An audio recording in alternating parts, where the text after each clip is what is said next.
안녕하세요. 30대 후반에 성실하게 회사를 다니고 있는 여자입니다. 30대 후반 여자가 주부나 엄마도 아니고 평범한 회사원이라고 소개하니까 왠지 이상하게 들리시죠? 평범한 일상을 살면서도 자주 듣는 질문이랍니다. 그 나이까지 결혼도 안 했냐고 많이들 물어봅니다.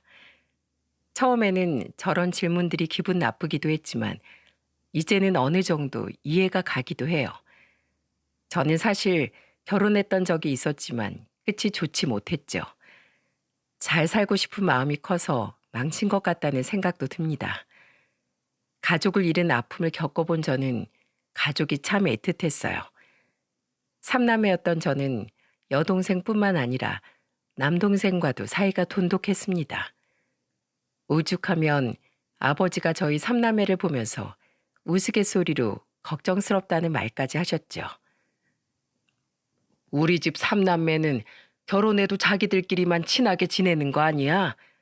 각자 결혼해서 가정 꾸리고도 너희들끼리만 똘똘 뭉쳐서 살면 안 된다.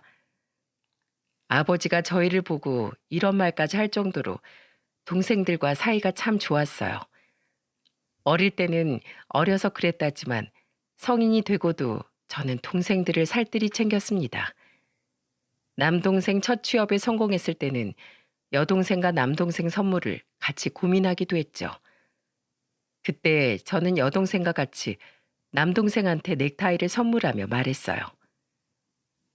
누나들이 일주일 내내 일하라고 넥타이를 7개나 산 거니까 열심히 다녀. 나는 주말도 없이 일만 하라는 거야? 신입사원은 그런 거야. 그리고 누나들이 이렇게 해줬는데 너도 첫 월급 타면 보답해줘야지. 누나들 비싼 거 좋아하는 거 알지? 최고급으로 준비해. 에이, 우리 사이에 무슨 선물이야. 그냥 누나들한테는 내 존재 자체가 선물인 걸로 하자. 어? 누나, 알겠지? 에이, 신입사원 월급이 얼마나 된다고 그래. 남동생은 잔소리 같은 제 말에도 늘 알겠다면서 곧잘 따르던 동생이었어요. 그런 동생이 첫 취업했던 회사가 정장만 입는 곳이라 여동생과 함께 넥타이를 선물했었죠. 넥타이가 서툴렀던 동생은 아버지한테 넥타이 매는 법도 배우면서 하루하루 성실하게 다녔습니다. 그런 남동생이 첫 월급을 탔을 때 부모님을 강원도로 여행을 보내드렸어요. 남동생의 생각지도 못한 선물에 엄마는 여행 전날 기쁜 목소리로 말했죠. 월급으로 필요한 거 사서 쓰지 뭐하러 엄마 아빠한테 이런 걸 해줘. 제가 혼자서 큰 것도 아니고 다 부모님 덕분이잖아요. 지금은 강원도 국내 여행이지만 나중에 좀 더 경력 쌓아서 많이 벌게 되면 해외여행 보내드릴게요. 엄마랑 아빠는 강원도면 충분해. 그러니까 앞으로는 네 인생 즐겨. 이렇게 훌륭하게 크는 거 보고 사는 게 난 더 행복해. 그러자 옆에 있던 아버지가 엄마 말을 가로막으면서 남동생한테 말했어요. 무슨 소리야? 나는 꼭 해외여행 보내줘라. 알겠지? 내가 아주 달력에 적어둘 거야. 그럼요. 제가 꼭 부모님 여행 보내드릴게요. 그때 엄마는 아버지를 말리면서 남동생한테 정말 괜찮다면서 손사래를 쳤어요. 그때 여동생이 엄마를 보면서 너스레를 떨면서 말했죠. 엄마, 말로는 안 해줘도 괜찮다고 하는데 표정은 너무 한바구음 짓고 있는 거 아니야? 어머, 그러니? 나 너무 좋아했어? 표정에서 좋은 게 숨겨지지가 않네요. 그래, 아들이 여행 보내줘서 좋아 죽겠다. 세상에 이렇게 듬직한 아들 둬서 행복한 사람 있으면 어디 나와보라고 해. 엄마의 말에 온 가족이 웃음을 터뜨렸습니다. 이렇게 5식구가 모여 있으면 항상 웃음이 떠나질 않았어요. 그런데 부모님이 강원도 여행을 마치고 돌아오던 날, 저희 가족한테는 비극이 다가오고 있었습니다. 여행을 마치고 온 부모님은 집에서 남동생을 기다리고 계셨죠. 그런데 남동생은 그날 집에 돌아오지 못했어요. 야근하고 집에 귀가하던 길에 교통사고로 세상을 떠나고 말았습니다. 허망하게 떠난 남동생만 생각하면 지금도 눈물이 앞을 가릴 정도로 슬픔을 가늠할 수 없었어요. 집안 분위기를 이끌던 하나뿐인 막둥이 남동생은 그렇게 27살의 나이에 세상을 떠났죠. 너무 젊은 나이에 허무하게 져버린 남동생은 가족들에게 슬픔과 아픔, 상처로 남았어요. 엄마는 학창시절 핸드볼 선수를 할 만큼 키가 173으로 큰 분이셨는데 그때는 한없이 작아 보이기만 했습니다. 핸드볼 유망주였지만 국내에서 프로 생활을 하기에는 여건이 좋지 않아서 포기했다고 하셨죠. 그래서 어머니는 진로를 바꿔서 공부하시다가 은행원으로 일하셨어요. 그런 엄마를 가장 존경하던 사람이 남동생이었으니 얼마나 허망하셨을지 감도 안 잡혔습니다. 가족들은 하나같이 잘해주지 못한 걸 후회했죠. 특히 아버지는 오래 운영해온 부동산 사무실에서 홀로 술을 마시기도 하셨어요. 그렇게 슬픔이 잊힐 때쯤 지인의 소개로 동갑에다가 괜찮은 사람이라는 말에 일단 만나게 됐습니다. 솔직히 첫인상은 조금 실망하긴 했죠. 왜냐면 제가 여자치고는 키가 큰 편이었는데 남편 키가 170에 작은 편이었기 때문이었어요. 하지만 남편의 첫인상은 실망이었지만 대화를 나눠보니까 내면이 참 건실한 사람이란 생각이 들었습니다. 일은 좀 어떠세요? 공무원들 일이 많이 힘들다고 하던데 괜찮아요? 저는 적성에 맞아서 할만해요. 제가 남들한테 도움이 된다는 것도 좋고요. 민원이 많을 땐 저도 힘들긴 하죠. 근데 제가 한 일 덕분에 사람들이 편하게 지내는 걸 보면 뿌듯해요. 그런 생각으로 일해서 그런지 일이 재밌더라고요. 일이 재밌다는 남편의 말에 저는 의외라는 생각이 들었습니다. 어쩌면 불평만 늘어놓고 일이 힘들다는 핑계만 댈 수도 있을 텐데 공무원 일에 대한 자부심이 있는 것도 멋있었죠. 그렇게 남편의 내면에 반해서 연애까지 이어졌어요. 만나면 만날수록 책임감도 있고 성실했던 남편이 믿음직스러웠죠.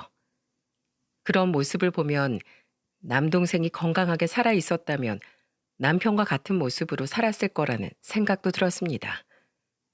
남편도 위로 누나가 한 명 있어서 그런지 꼭 제 남동생 같아 보였어요. 나이가 있어서 그런지 연애 기간이 길어지니까 결혼에 대한 이야기를 나누게 됐죠. 그러던 중 서로 가정사에 대해 털어놓게 됐습니다. 그때 한창 결혼 자금에 대한 이야기를 나누다가 남편은 한숨을 쉬며 말했어요. 사실 우리 집이 넉넉한 편은 아니야. 엄마가 사고를 한두 번 친 게 아니라 사고만 안 쳤어도 그냥 평범하게 살았을 텐데 자꾸 욕심을 부리는 바람에 온 가족이 고생 많이 했어. 어머님이 뭘 많이 하셨어? 우리 아버지 지금까지도 일하시는데 엄마가 진 빚이 아직도 절반이나 남았어. 남이 돈 좀 된다고 하면 앞뒤 계산도 안 하고 무작정 뛰어들어서 그래. 좋은 아이템이었는데 시기를 잘못 타서 그랬던 거 아닐까? 누가 망하려고 일을 벌리겠어. 돈 벌고 싶어서 시작했겠지. 근데 우리 엄만 제대로 알아보지도 않고 한다는 게 문제였어. 술집도 해보겠다고 차렸다가 금방 망하고 안마기도 팔아보고 무슨 이상한 다단계도 가입했었어. 어지간히 했으면 가족들도 이해했을 거야. 집안에 아주 거덜냈으니까 가족들이 엄마 탓만 하게 된 거지. 그래서 내가 괜히 미안하네. 뭐가 미안해. 부모님 인생인데 자식이 어떻게 말릴 수 있었겠어. 부모님도 부모님이지만 나도 공무원이라 월급이 300만 원도 안 되니까 모은 돈도 너한테 비하면 부족하지. 그나마 몇 푼 모아둔 돈도 작년에 엄마가 사고 치는 바람에 그거 막으려다가 다 써버려서 남은 것도 없어. 그래서 내가 정말 면목이 없고 민망하네. 괜찮아. 결혼하고 나면 일 안 할 거야? 어차피 평생 일할 텐데 뭐가 문제야 그게. 그러니까 우리 결혼해서 잘 살자. 결혼 준비는 넉넉한 사람이 더 해오면 되는 거지. 아무 문제 없으니까 걱정 마. 오히려 나라도 돈이 있는 게 다행이지. 안 그래? 남편의 말을 들어보니까 그동안 시모가 참 사고를 많이 쳤구나 싶었죠. 그때 남편은 저에 비해 부족한 결혼 자금을 걱정하기도 했어요. 아무래도 공무원이 안정적이긴 해도 월급이 많은 직업은 아니지 않습니까? 그래서 남편이 저한테 미안해하는 겁니다. 그런데 저는 두 사람이 만나 한 가정을 이루는 건데 넉넉한 사람이 좀 더 하면 되는 거라고 생각했죠. 제가 이런 생각을 하게 된 배경에는 아버지 영향도 컸어요. 그때 아버지는 자식들한테 물려줄 집을 미리 준비해 두기까지 했답니다. 결혼 준비를 하던 저한테 아버지는 진지한 목소리로 말했죠. 내가 너랑 네 동생 결혼할 때 되면 주려고 미리 마련해둔 아파트가 있어. 32평짜리인데 지금은 전세 살고 있거든. 내가 그 아파트 네 명의로 돌려줄 테니까 결혼할 때 신혼집으로 써라. 아빠, 정말 감사해요. 아니, 그래도 어떻게 아파트를 마련해 두셨어요? 아무리 자식이라도 너무 큰 걸 해주시는 거 아니에요? 내가 아들 먼저 떠나보내고 못해준 게 많아서 가슴에 한이 많았어. 저번에 너랑 같이 박서방 만나보니까 아들 같은 마음이 들더라고. 그래서 네가 참 잘 살았으면 좋겠다. 요즘 시대에 여자가 집 해올 수도 있는 거지. 꼭 남자가 집 해와야 된다는 법이 있어? 넉넉한 사람이 해오면 되는 거야. 그러니까 박서방한테 너무 신경 쓰지 말라고 해라. 저와 남편은 아빠의 도움으로 걱정이었던 신혼집을 해결할 수 있었죠. 남편은 저희 아빠가 32평 아파트를 줬다는 말에 너무 감사하다면서 직접 찾아뵙고 인사까지 했어요. 그렇게 집 문제가 해결되니까 그 후는 일사천리였습니다. 그 후 상견례 자리에서도 시모는 친정 아빠를 보면서 미안한 목소리로 말했죠. 아이고 사돈, 서울에 32평짜리 집이면 굉장히 비쌀 텐데 그걸 우리 며느리한테 물려주신다고요? 네, 어차피 자식이라고 두 명 있는데 자식들 잘 살라고 주려고 합니다. 저도 나이가 먹어서 그런지 자식들 잘 사는 것만 봐도 배가 부를 것 같아요. 그리고 자식들 잘 사는 거 보려고 이만큼 부모들이 고생한 거 아니겠습니까? 그러니까 신혼집 문제는 더 걱정 안 하셔도 됩니다. 죄송합니다. 아들 장가 보내면서 저희 집에서 했어야 하는 건데 저희가 형편이 못 되니까 해줄 수 있는 게 없네요. 고마운 걸 고맙다고 표현할 줄 아는 시댁 어른들도 참 좋은 분들이라는 생각이 들었죠. 신우이가 일찍 결혼해서 남편과 세 식구만 살고 있었는데 그래서 그런지 남편과 시모가 유대감이 깊어 보였습니다. 결혼 준비 내내 저한테 미안하다, 고맙다는 말만 하셔서 제가 다 민망할 정도였어요. 오히려 시부는 무심하셨지만 저를 배려하는 말을 해주셨답니다. 내가 사돈과 다르게 가진 게 없어. 그래서 너한테 잘 살라는 말도 앞으로 잘 지내자는 말도 못하겠구나. 나는 너희들 사는 문제 일절 관여하지 않을 거야. 결혼하고 가정 꾸렸으면 둘이서 지지고 볶고 살아야 진짜 어른이 되는 거야. 알겠지? 그러니까 서운해 말고 행복하게 지내. 네, 아버님. 이제 저도 한 가족인데 행복하게 잘 지냈으면 좋겠어요. 저는 시부가 무심하다는 생각이 들긴 했지만 나름대로 일리 있는 말이라고 생각했죠. 그렇게 우여곡절 끝에 남편과 저는 결혼에 꼴이 날 수 있었어요. 하지만 결혼 전 잘 살겠다는 다짐과 달리 현실은 냉혹했습니다. 아무래도 제가 더 많이 준비해온 결혼이다 보니까 시모가 묘하게 태도가 달라졌죠. 결혼하고 처음으로 시누이와 시매부까지 모였던 자리에서 뜻밖의 말을 하는 시모를 보고 저는 깜짝 놀란 적이 있었어요. 그때 시누이가 돌진한 아이를 키우고 있었는데 시모한테 한숨을 쉬면서 말했습니다. 아, 요즘 애들 먹는 것도 왜 그렇게 비싼지 몰라. 그리고 손바닥만한 애들 옷이 막 8만 원씩 한다니까? 무서워서 밖에서 뭘 살 수가 없어. 올케도 나중에 애 낳아보면 내가 지금 무슨 말을 하는지 알 거야. 너는 네 걱정이나 해. 네 올케는 빵빵한 친정 둬서 걱정 없어. 가격표도 안 보고 막 살걸? 얘 며느라, 너 그렇지? 아까 나랑 시장 볼 때 내가 유심히 보니까 과일 좀 예쁘게 생긴 거 보면 그냥 담더라니까. 아주 돈 무서운 줄을 모른다니까. 저는 그때 시댁의 남편과 미리 와서 시모와 함께 시장을 보고 왔었죠. 그런데 그걸 가지고 시모가 저한테 돈 무서운 줄을 모른다는 거예요. 근데 오랜만에 식구들 다 모이는 자리에서 상처난 과일을 막 사갈 수 없는 거 아닌가요? 게다가 이제 돌 지난 아이도 오는데 당연히 과일을 신경 써서 사야 된다고 생각했습니다. 그리고 온 가족이 모이는 자리에 음식이 모자라면 안 된다는 생각에 넉넉히 준비했어요. 이게 뭐 잘못된 건가요? 지금 생각해도 저는 어처구니가 없을 만큼 기가 막혔죠. 그때 시모가 저한테 비아냥에 가까운 말을 하길래 저는 침착하게 대답했습니다. 대가족이 모이는데 음식 부족하면 안 되잖아요. 그리고 아이도 있으니까 신경 쓴 거예요. 여자 손이 그렇게 크면 집안 다 말아먹는 거야. 너도 조심해. 언제까지 네 친정에 돈이 많을 것 같아? 그리고 여자는 출가 외인이야. 시집 왔으면 끝이라고. 친정 믿고 살다가 패가 망신하기 딱 좋으니까 너도 아껴 살아. 시모의 말에 저는 기분이 상했어요. 대체 갑자기 왜 저러나 의문이 들었죠. 가만히 생각해보니 가족들이 다 모이기 전에 시모가 저한테 했던 말이 생각났습니다. 그때 시모가 저한테 어이없는 부탁을 했거든요. 곧 식구들 다 모이는 거 알지? 너도 알다시피 네 시누이가 애 보느라 바빠서 맨날 집에만 있었잖아. 이번 기회에 펜션이라도 잡아서 가족들 다 같이 놀러 가면 어때? 네? 갑자기요? 근데 어른 6명에 돌진한 아기 1명까지 단체로 가려면 숙박비가 좀 많이 나갈 것 같은데요.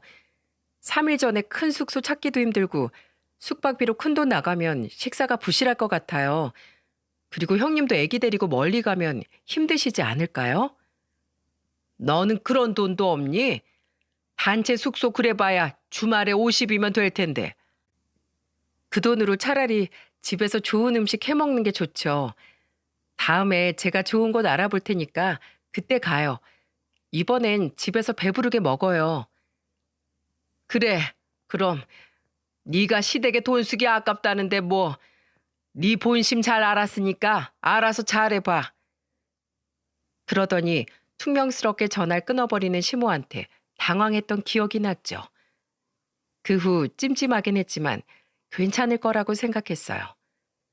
그런데 시모한테 한번 미운 털이 박히기 시작하니까 계속 시모와 살얼음판 걷는 사이가 된 겁니다. 그날 다 같이 모이기 전 시모와의 전화가 떠올랐죠. 그래서 이 난관을 어떻게 넘어가야 할까 고민했는데 남편이 나서서 시모를 말렸어요. 엄마, 일찍 와서 음식 준비한 사람한테 그게 무슨 말이에요? 어머니 아버지 좋아하는 음식 준비한다고 레시피도 미리 찾아보고 준비 많이 했어요. 누가 뭐래? 넌 장가 가더니 아주 처가댁 사람 다 됐네. 그래, 부모보다 돈이 더 좋지? 왜 그러세요 정말? 그게 아니잖아요. 계속 그런 말 하실 거면 저희 갈게요. 당신 일어나. 그만 가자. 남편은 끝까지 고집을 부리면서 말하는 시모를 보면서 초강수를 뒀습니다. 저한테 가자면서 말하던 남편을 보고 저는 당황했죠. 그러자 시모는 놀란 목소리로 남편을 잡으면서 말했어요. 아유, 왜 그래? 알겠어. 내가 괜히 심술이 나서 그랬어. 앉아. 오랜만에 이렇게 모였는데 다 같이 웃으면서 밥 먹자. 시모는 남편이 가려고 하니까 다급하게 붙잡으며 말했습니다. 그래도 남편이 중간에서 이렇게 중재하려고 노력해서 괜찮았어요. 하지만 불똥은 이상한 곳에서 번지고 있었죠.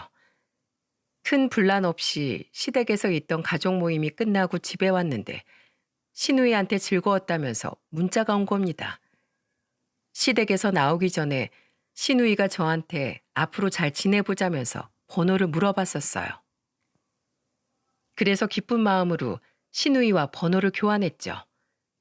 그렇게 며칠 동안 신우이가 문자를 주고받으면서 가까워졌습니다. 그런데 일주일 뒤 신우이의 본심이 나왔어요. 퇴근 후 남편과 TV를 보고 있는데 신우이가 저한테 전화를 한 거죠. 저는 신우이의 전화를 남편 옆에 앉아서 반갑게 받았습니다. 형님, 저녁에 웬일이세요? 올케. 지금 통화 괜찮아? 내가 올케한테 부탁할 게 있어서. 저한테 부탁이요? 제가 도움이 된다고 하면 당연히 도와드려야죠. 그게 아니라 내 남편 가게 하는 거 알지? 이번에 사정이 있어서 가게 공사를 하게 됐는데 1,000만 원 정도가 필요해서 대출 받으려고 알아보니까 이자도 부담스럽고 생각만큼 많이 나오지도 않더라고.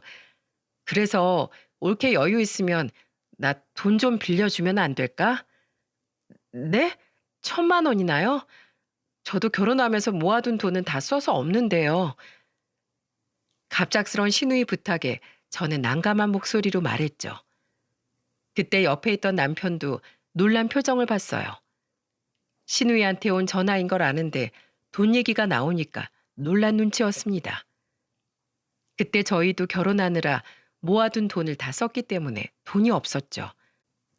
그런데 제가 돈이 없다고 하니까 신우이가 저한테 황당한 부탁을 했어요. 올케, 친정이 잘 산다며 부탁 좀 해보면 안 될까? 그냥 아는 언니가 도와달라고 했다면서 부탁해 보는 건 어때? 제가 거짓말까지 하면서 어떻게 부모님한테 그런 부탁을 해요? 저는 신우의 말에 정말 황당했습니다. 그러자 옆에 있던 남편이 휴대폰을 뺏어 들고 말했습니다. 누나, 남동생 입장은 생각 안 해? 아무리 돈이 급해도 이건 아니지. 나 안 그래도 아무것도 없이 결혼해서 입장 난처한데 진짜 너무한다. 이런 부탁할 거면 다신 연락하지 마. 결국 듣다 못한 남편이 대신 화를 낸 거죠. 결혼하고 3개월쯤 되니까 시댁 식구들이 저를 무슨 재벌 딸처럼 보는 것 같았어요. 그래서 남편이 항상 중간에서 난처해 했습니다. 그런데 세상에서 사람이 가장 쪼잔해지고 감정 상하게 하는 일이 돈 아니겠습니까?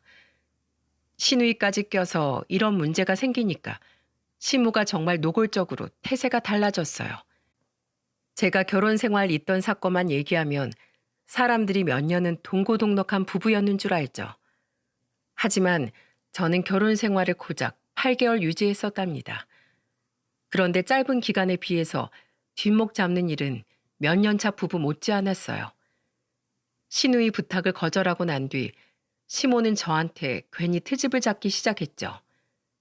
제가 거북목이 심한 편이라 편두통에 시달리고 있을 때였습니다. 직장인이다 보니까 거북목이 나아지질 않았는데 진료 받아보니까 의사가 거북목이 심하면 편두통까지 온다고 했어요. 그래서 한동안 물리치료를 받으러 다녔는데 시모가 그거 가지고 트집을 잡기 시작했죠. 한 번은 시모가 저희 집 근처에 볼 일이 있어서 오셨다가 제가 정형외과에서 나오는 걸 보게 된 겁니다. 보통 길에서 며느리를 만나면 반갑게 인사하지 않습니까? 그런데 시모는 저를 보자마자 퉁명스럽게 물었어요. 너는 팔자 좋다. 평일에 휴가까지 내고 어딜 그렇게 다니는 거야? 저 목이 안 좋아서 물리치료 받고 오는 거예요. 모니터 보는 자세가 안 좋았나 봐요. 여유가 있으니까 아프면 바로 병원도 가지. 저는 시모의 말이 의아했죠. 지금 무슨 말을 하는 건가 싶었는데 잘 생각해 보니까 형님이 했던 부탁이 생각났어요. 그래서 시모한테 황당한 목소리로 물었습니다. 혹시 형님 때문에 그러세요? 그래. 넌 어떻게 그걸 단칼에 거절할 수가 있어? 가족이라더니 말로만 가족이냐? 네가 시집 올 때 집에다가 혼수에다가 다 해왔다고 잘난 척해 지금? 그 돈이 언제까지 갈 것 같아? 집값이 올라도 안 팔면 네 돈도 아닌 거야. 우리 아들은 공무원이라 안정적으로 평생 벌 수 있을 텐데 그것도 다 따져보면 우리 아들이 손해보는 걸 수도 있어. 이거 왜 이래? 제가 결혼했다고 저희 부모님이 왜 제 시댁까지 챙겨요? 그게 더 말도 안 되는 거죠. 그래, 너만 잘났고 네가 다 맞다 그래. 내가 며느리가 아니라 상전을 집에 들였네 아주. 됐어. 각자 갈 길 가. 시모는 밑도 끝도 없는 소리를 하고 가버렸어요. 이게 무슨 개똥 같은 논리랍니까? 결혼 준비할 땐 당연히 좀 더 있는 사람이 준비해도 되는 거죠. 하지만 살면서도 계속 경제적인 문제를 부담하는 건 아니라고 생각했습니다. 그래서 시모가 자꾸 말도 안 되는 소리를 하면 저도 단칼에 거절했어요. 이런 문제가 하나둘 쌓이면서 시모와 제 사이는 틀어지기 시작했죠. 그러다가 한 번은 시모 생일에 용돈을 드렸더니 진짜 어이없던 일이 생긴 겁니다. 시모 생신 챙겨서 욕먹은 며느리는 아마 저밖에 없을 거예요. 그때 시모 생신이라 저는 따로 물건을 사드리려다가 남편과 용돈을 드렸죠. 솔직히 남편이 저한테 시모는 현금을 더 좋아한다면서 현금으로 드리자고 했습니다. 그런데 현금을 본 시모가 저한테 소리치며 말했어요. 돈 있다고 지금 유세 떨어? 어디 시어머니 선물을 현금으로 줘? 네가 그러고도 며느리냐? 어머님 필요하신 거 사서 쓰시라고 드린 건데 싫으세요? 아니면 뭐 원하는 거 있으세요? 너는 그게 문제야. 뭐든 돈으로 해결하려고 하잖아. 성인은 눈꽃만큼도 찾아볼 수가 없어. 남편이 어머님 현금 좋아한다고 해서 둘이서 100만 원 준비해드린 거예요. 어딜 남편 핑계를 대? 내가 뭐 그런다고 봐줄 것 같아? 현금 드리고 시모가 저런 반응을 보이면 여러분은 어떤 기분일 것 같으신가요? 진짜 황당하다 못해 뒤통수를 맞은 기분이었죠. 그때 남편이 시모를 말리면서 말했습니다. 엄마, 내가 준비하자고 한 거야. 진짜 왜 그래요? 정말로 네가 현금을 준비하자고 했다고? 저 요즘 바쁜 거 모르세요? 저희 둘 다 바빠서 그래요. 싫으시면 이리 주세요. 며느리가 생각해서 드리면 좋은 말 좀 해주면 안 되는 거예요? 아유, 미안해. 엄마는 아무것도 몰랐어. 우리 아들이 이렇게 내 생각하는 줄 몰랐지. 엄마가 미안해. 며느리한테도 사과하셔야죠. 지금 저한테 사과할 문제가 아니에요. 며느라, 내가 미안하다. 오해했어. 나는 너희들이 요즘 바쁜지 몰라서 그랬어. 아들이 말하면 사과하고 며느리가 말하면 화를 내는 시모를 보니까 참 어이가 없었죠. 그래서 저도 시모한테 단호하게 말했어요. 앞으로는 제 말도 좀 들어주세요. 제가 무슨 말만 하면 의심부터 하면 어떻게 살아요. 저도 이젠 정말 지쳐요. 내가 미안하다. 앞으로 내 좀 더 알아보고 말할 테니까 마음 풀어. 시모는 제 말에 미안하다면서 사과했습니다. 그렇게 8개월을 시모와 치열하게 다투면서 지냈던 것 같네요. 남편도 중간에서 점점 지쳐가고 있었죠.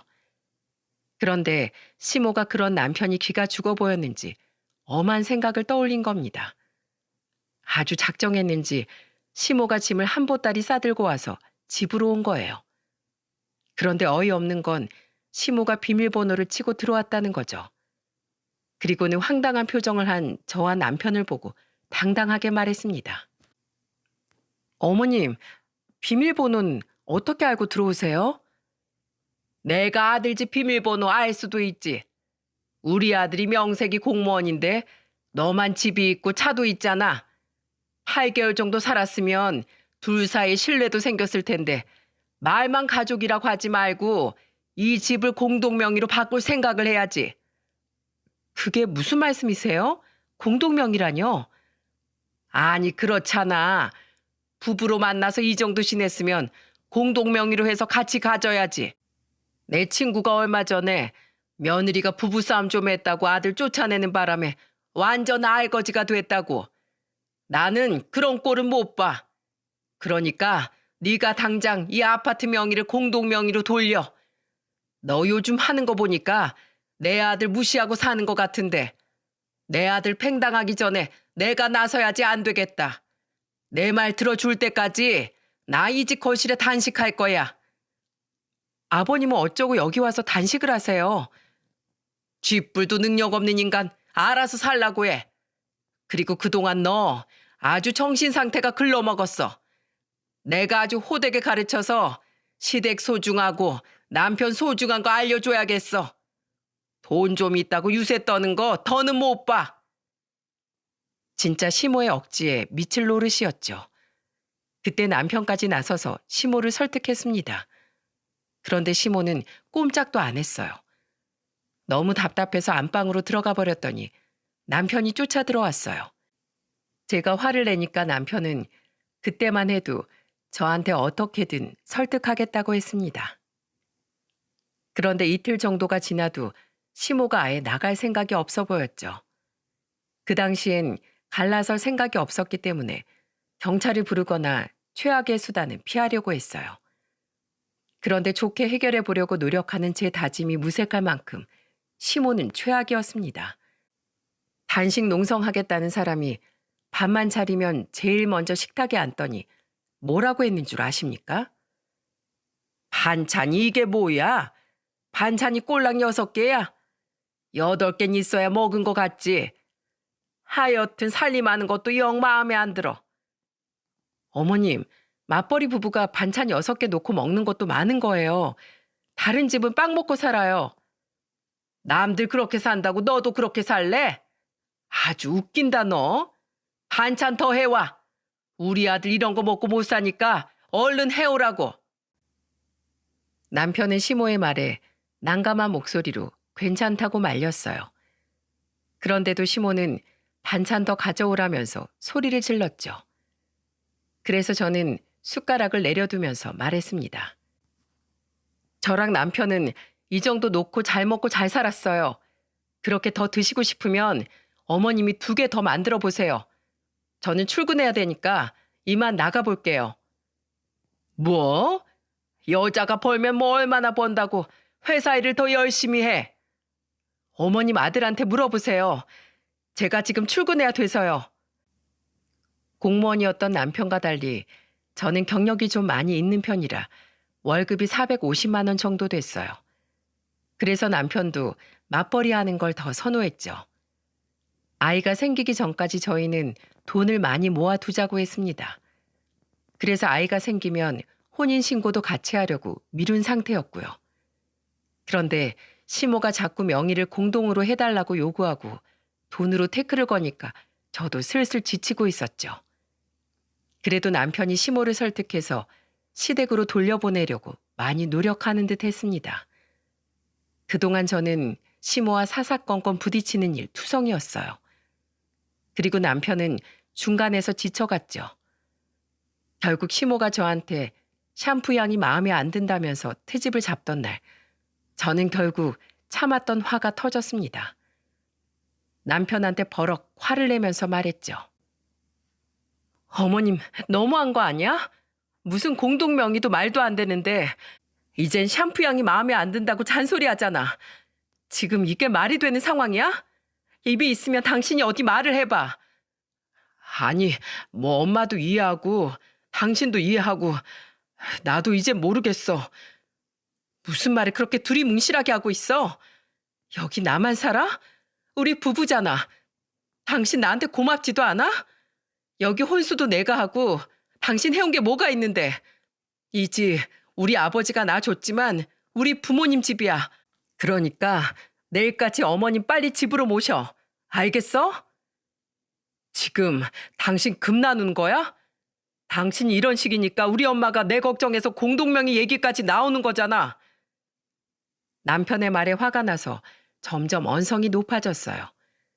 그런데 이 모든 걸 안방 문에 대고 엿듣고 있던 시모는 안방 문을 벌컥 열면서 소리쳤습니다.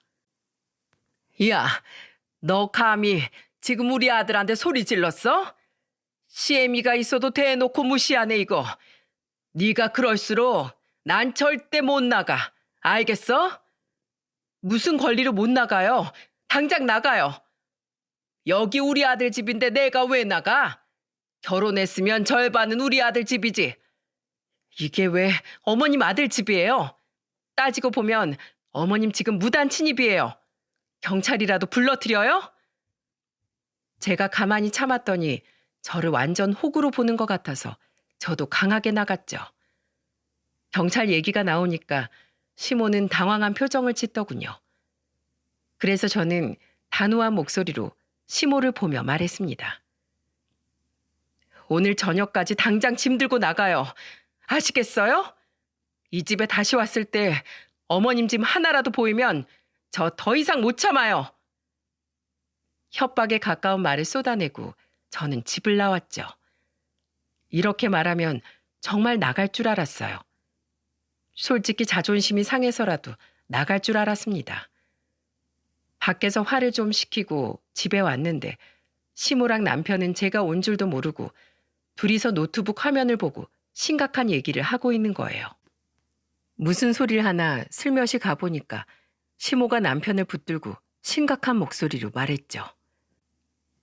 너 이것 좀 봐. 집이 지금 얼마짜린 줄 알아? 집값이 올라서 이 집이 10억이라니까. 공동명의만 하면 5억은 네 거야. 월급 300도 안 되는 돈 벌면서 네가 언제 5억 벌겠어? 그러니까 무조건 명의 공동으로 하자고 해. 처가덕 보는 김에 제대로 보라고. 시모의 말 어이없지 않습니까? 그렇게 저희 부모님께 미안하고 고마워하더니 이제는 대놓고 날로 먹으려 드는 거예요. 저는 너무 화가 나서 소리를 지르며 들어갔습니다. 뭐요? 처가 덕을 봐요? 이거 완전 날강도네. 당장 나가요. 내가 나가라고 시간도 줬는데 안 나가요? 저 진짜 경찰 부를 거예요. 여보세요. 거기 경찰이죠? 아니, 이게 뭐 하는 짓이야? 저는 그때 정말 경찰을 불렀어요. 그러자 시모는 그런 저를 보고 말리려다가 제가 신고를 하고 통화를 끝내자 제 뺨을 쳤습니다. 지금 감히 경찰에 신고를 해? 네가? 왜요? 날강도 신고했는데 뭐가 문제예요? 거머리들이 따로 없네. 시모는 거머리라는 제 말을 듣자마자 제 뺨까지 쳤죠. 너무 억울해서 시모를 보며 소리쳤어요. 이게 무슨 짓이에요? 지금 저 친 거예요? 그래, 쳤다. 위아래도 모르고 날뛰는 년한텐 매가 약인 거 몰라? 뭐라고요? 어디 경찰서 가서도 당당한지 한번 보자고요. 내가 그동안 입이 없어서 참은 줄 알아요? 그러자 남편이 시모 편을 들면서 저한테 소리쳤습니다. 우리 엄마한테 사과해. 당신 진짜 어떻게 된 거 아니야? 며느리가 이게 무슨 짓이야? 며느리 같은 소리 하고 있네. 먼저 나 며느리 취급 안 하고 돈줄 취급한 사람이 누군데? 그때 경찰이 들이닥쳤고 저는 시모를 무단 침입에 폭행까지 신고했죠. 남편은 겁을 먹고 경찰서로 끌려가는 시모를 쫓아갔습니다. 저는 다리에 힘이 풀리면서 억울하고 서러움이 몰려왔어요. 그때 끝까지 친정에 알리지 않으려 했지만 너무 서러워서 친정엄마한테 전화를 했죠. 엄마 목소리를 듣자 제가 눈물을 쏟으면서 말했습니다. 엄마, 나 도저히 안 되겠어. 지긋지긋해서 못 살겠어. 나 결혼 잘못한 것 같아. 차라리 혼자 사는 게 낫겠어. 무슨 일이야? 아니, 왜 그래? 그때 저는 엄마한테 그동안 있었던 일을 전부 털어놨죠. 그러자 엄마는 험한 욕을 하더니 당장 가겠다면서 화를 냈어요. 그때 엄마는 외갓집에서 출발하느라 시간이 좀 걸릴 거라고 했습니다. 알겠다고 하고 엄마를 기다리고 있는데 시모와 남편이 먼저 돌아왔죠. 제가 세수를 하고 나서 집을 치우고 있자 남편은 저를 보고 어이없다는 듯 화를 내며 말했어요. 당신 진짜 너무한다. 어떻게 그럴 수가 있어? 당신 그러고도 내 남편이야? 나 당신 엄마한테 뺨 맞았어. 그런데도 지금 내 탓이라는 거야? 먼저 선 넘은 사람이 누군데? 그래도 그렇지. 아니 이런 짓까지 해? 진짜 이런 사람인 줄 몰랐는데 당신 최악이다. 누가 할 소리 하는 거야? 나야말로 당신 이런 사람인 줄 몰랐어. 아, 그러셨어? 나도 돈만 있고 인성 바닥인 여자랑은 못 살아. 이혼해. 이혼하자고. 누가 할 소리 하는 거야? 야, 너랑 나랑 혼인신고도 안 했어. 여기서 짐이나 챙겨서 나가. 나가라고. 너랑 너희 엄마만 데리고 나가면 끝이야. 그런데 저희 대화를 듣던 시모는 화들짝 놀라며 끼어들었죠. 뭐? 혼인신고를 안 했다고? 그게 무슨 말이야? 몰랐어요? 아이 생기고 하려고 안 했어요. 아주 천만다행이네. 그러니까 나가요. 나가라고. 나는 못 나가. 우리 아들 목 챙길 때까지 못 나가. 그때부터 완전 개판이 따로 없었습니다. 버티는 시모와 쫓아내려는 제가 뒤엉키기 시작했죠. 그리고 남편은 옆에서 말려보려고 애써봐도 소용이 없었어요. 시모 물건을 현관으로 던지면 시모는 잽싸게 가서 그걸 들고 거실로 옮기는 겁니다. 끝이 안 날 것 같은 싸움 속에 구세주처럼 나타난 사람은 엄마였죠. 그리고 난장판이 된 거실을 보더니 시모한테 소리쳤어요. 당신 뭐하고 있는 짓이야?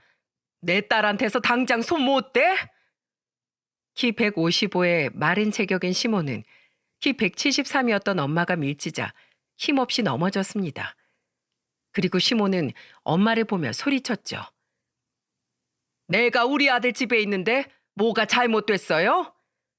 진짜 벼룩의 간을 떼먹어야지. 아들 몸만 장가 보내놓고 양심도 없어요? 진짜 해도 해도 진짜 너무하시네. 당장 좋은 말로 할 때 나가요. 마지막 경고예요. 못 나가요. 우리 아들 목 지킬 겁니다. 나가라고 했어요. 못 나간다고 했습니다.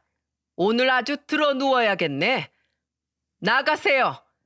못 가요. 결국 엄마는 시모가 끝까지 고집을 부리는 바람에 소파에 있던 쿠션을 집어들었습니다. 그리고 시모한테 핸드볼을 던지듯이 던져버렸죠. 그러자 깜짝 놀란 남편은 그대로 얼음이 되고 말았어요. 시모는 고통스러운 목소리로 말했습니다. 미쳤어? 뭐 하는 거야? 내가 3번 경고했지. 감히 우리 딸을 때려? 어디 손찌검이야? 아이고, 나 죽어. 세상에, 이게 뭐야? 무식한 여편의 힘만 좋아가지고 어디서 힘자랑이야? 어? 이게 뭐야? 코피? 야, 지금 이거 코피야.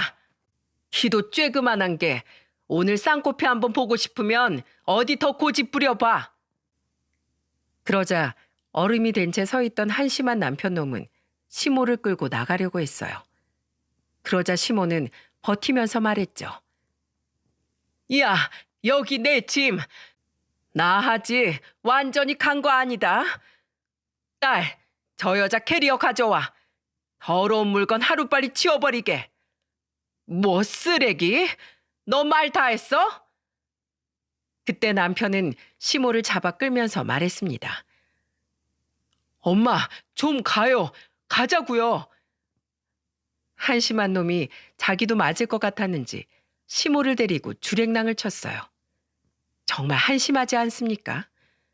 결국 시모와 남편은 같이 나갔죠. 저는 그때 걱정스러운 목소리로 말했어요. 엄마, 신고당하면 어쩌려고 그랬어? 됐어. 그냥 내가 조사받고 벌금 내고 말지. 감히 어딜 내 딸 얼굴에 손을 대, 손을 대길. 아주 속이 다 시원하다. 너 어디 맞았어? 어디 한번 봐봐. 엄마는 제 걱정을 하면서 몇 시간이 넘는 거리를 달려오셨습니다. 그리고 그날 엄마는 바로 다음날 출발하는 용달차를 예약했어요. 그리고 남편 짐과 시모 짐을 남김없이 포장했죠. 그러면서 엄마는 단호한 목소리로 말했습니다. 남김없이 보내서 아주 제대로 끝내버려. 거머리 같은 집구석 가만 안 둬. 그렇게 엄마는 짐을 모조리 싸두고 아버지와 긴 통화를 했어요. 괜히 부모님께 걱정거리만 만든 것 같아 죄송스러웠죠. 그런데 다음 날 남편 놈이 찾아온 겁니다. 엄마는 남편한테 소리쳤어요. 그렇게 안 봤는데 비겁하고 졸렬한 사람이었나? 이혼하자고 큰 소리 쳤다면서. 혼인신고도 안 했다면서 무슨 이혼이야? 짐이나 당장 싸들고 나가. 장모님, 그게 아니에요. 오해예요. 뭐가 오해야? 아직도 자네 목 찼나? 자네 엄마가 그렇게 가르쳤어? 제가 잘못했습니다. 죄송합니다. 딸, 지금 선택해. 빨리 선택해. 헤어질 거야? 그때 엄마의 말에 저는 당장 갈라설 거라면서 소리쳤죠. 그제야 사태의 심각성을 알게 된 남편놈이 빌기 시작했습니다. 하지만 엄마는 얄짤없이 쫓아내버렸어요. 그렇게 저의 9개월간의 짧은 결혼 생활이 끝이 났던 거죠. 사실 혼인신고를 안 해서 남녀가 헤어진 거나 다름없는 사이였습니다. 다만 결혼식을 올린 적이 있으니 주변의 눈총을 받긴 했어요. 하지만 주변 눈치 보인다고 참고 살면 되겠습니까? 도저히 거머리 같은 시댁과 못 산다 생각해서 갈라선 거죠. 엄마는 그 후로도 일주일 동안 제 집에서 같이 지내셨습니다. 언제 또 올지 모르는 거머리 같은 사람들이라면서 이를 갈았어요. 그런데 역시나 시모는 뻔뻔하게 제 집 초인종을 눌렀죠. 인터폰을 보니까 비굴한 얼굴로 저한테 애원하듯 말했습니다. 며느라, 내가 잘못했다. 그러니까 한번 봐줘. 나는 너희가 혼인신고하고 산 줄 알았어. 여보, 내가 정말 바보 같았어. 엄마한테 내가 잘 말했어. 이제 오해도 풀렸으니까 우리 다시 잘해보자. 저 모습을 보니까 정말 잘 헤어졌다 싶었습니다.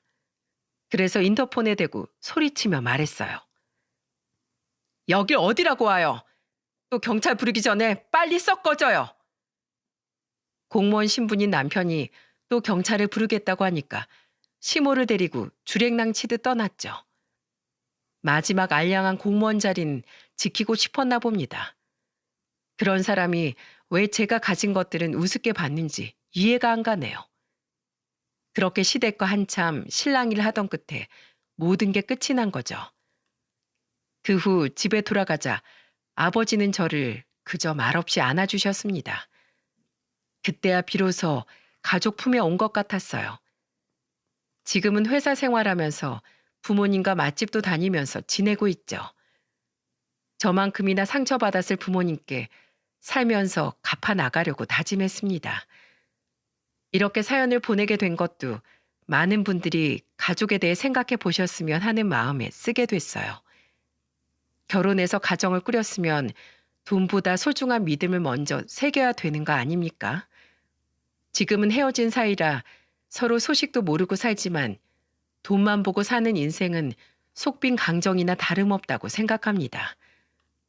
돈은 밀물과 썰물처럼 있다 없다 하는 것이죠. 그러니 사람 사이에는 돈보다 믿음과 사람이 먼저라고 생각해요. 그러려면 배우자의 가족도 내 가족이라고 생각해야겠죠.